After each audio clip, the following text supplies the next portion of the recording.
Hello，大家好，我哋係浩廷透明。上一則報道引起唔少業主關注，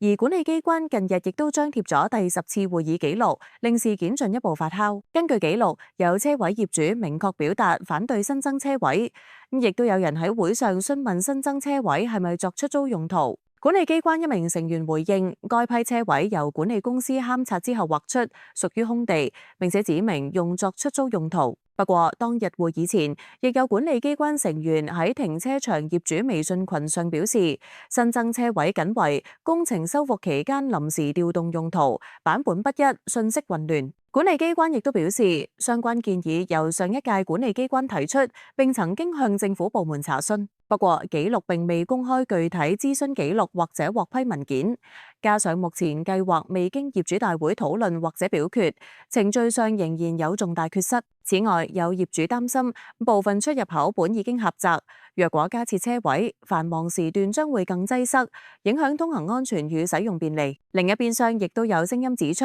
若果今次新增車位計劃通過，管理機關日後可能繼續見縫插針，將其他公共空間轉作出租或者收益用途，削弱現有車位使用體驗與價值。最令人關注嘅係，管理機關僅有7名成員，卻嘗試喺6月5日直接對重大事項作出表決。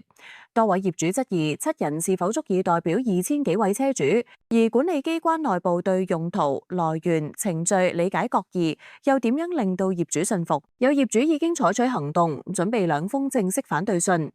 一封至管理機關反對未經審批程序之新增車位計劃，一封至第一太平要求其履行管理責任，防止違規行為。部分車主可以喺車頭玻璃上揾到反對信範本，其他業主亦都可以透過圖片二維碼下載並且簽署。所有反對信需於6月30日前交回管理處。業主代表提醒，若果大多數人未有表態，管理機關可能聲稱冇人反對而強行通過。